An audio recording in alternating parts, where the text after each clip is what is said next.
The sad part is I'm sure that there's some people that are out there that are tired of hearing me. Maybe they think I'm making excuses for Xbox, or that I'm lying, or something along those things are kind of lining up.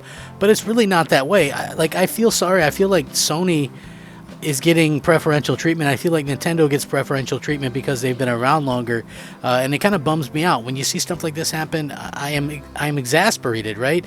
It's so unfair to Xbox. It is literally the epitome of unfair, and I don't understand why so many people are okay with this, right? Like, how can you be okay with this in any way? So, listen, I'm not trying to say, and I hate to keep bringing up Redfall or picking on Redfall, because I feel like Redfall got a bad rep. I'm like almost 20 hours into it. I like the game. I haven't ran into any game breaking glitches or bugs or anything like that. There's some texture pop-in issues here and there, and it's not the best graphical looking game ever, which everybody kind of crapped on with, oh, how bad it looks, blah, blah, blah.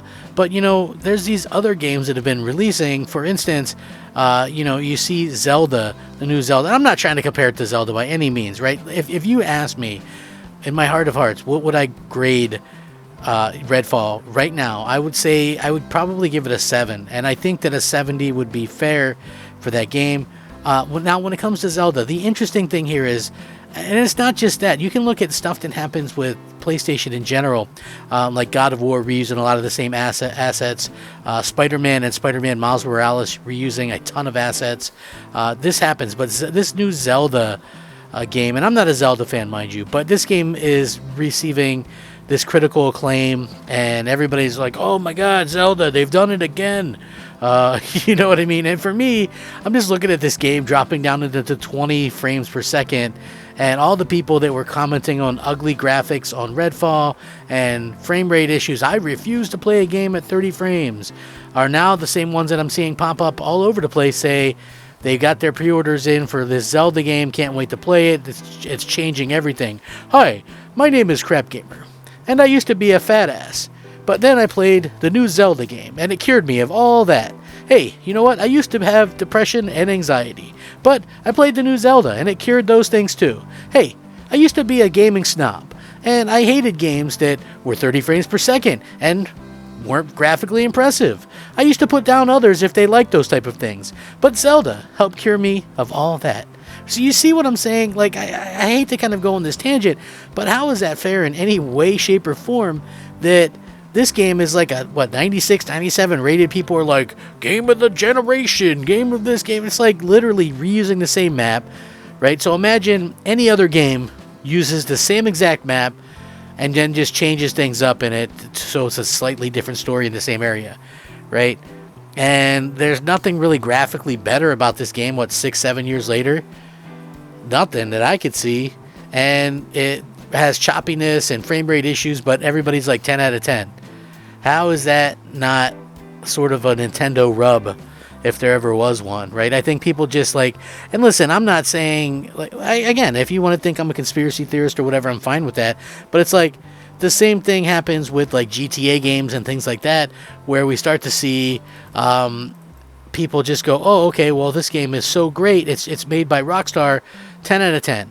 Right, and I feel like to a lesser extent, maybe even like Naughty Dog, 10 out of 10, everything they do, 10 out of 10, right? And then it's like with Xbox, they put this unfair pressure on them. Like, I see these articles, and they're like, Tears of the Kingdom puts a whole lot of pressure on Starfield for Xbox. Like, how in the world does that put any pressure on Starfield for Xbox?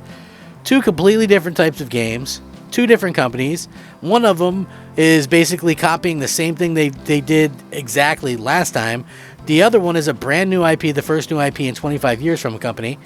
So yeah, like, imagine if they were like Skyrim 2 and it was the exact same map, exact same everything, exact same characters, but just a different story. Like, people would tear that apart. People would absolutely like shred that into, just tear it apart. I've been saying this for a long time.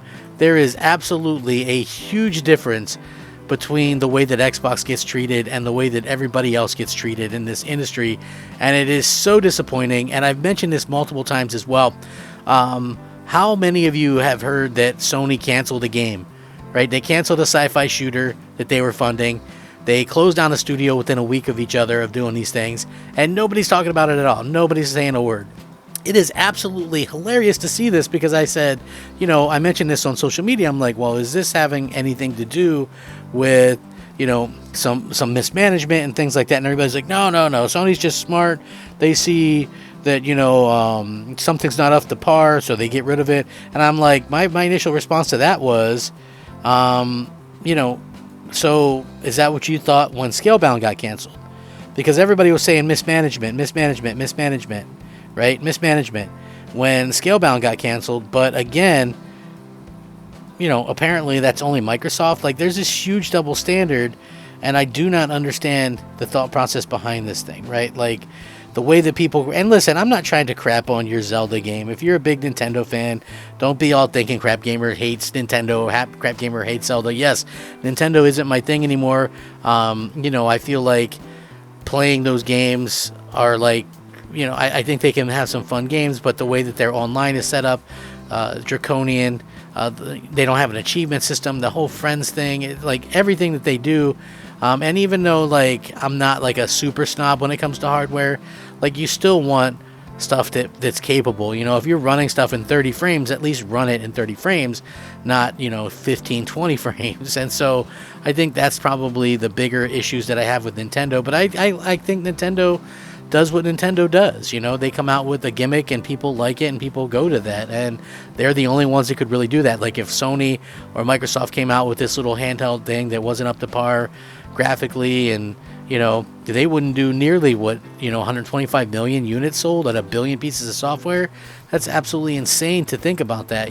But again, we keep seeing Nintendo do extremely well, and I'm not knocking them per se. I'm just saying there is a double standard, because you see the way that people kind of jump on this type of stuff, and they just, they all love Sony, they all love Nintendo, games of the year. But then when it comes down to Microsoft, it's like this whole different thing. And, people really just kind of, I think, get that hate level going for Microsoft. And it's unfortunate, I just think that it really is unfortunate. And I hope that, Microsoft continues to just stay the course, because they are coming out with some great things.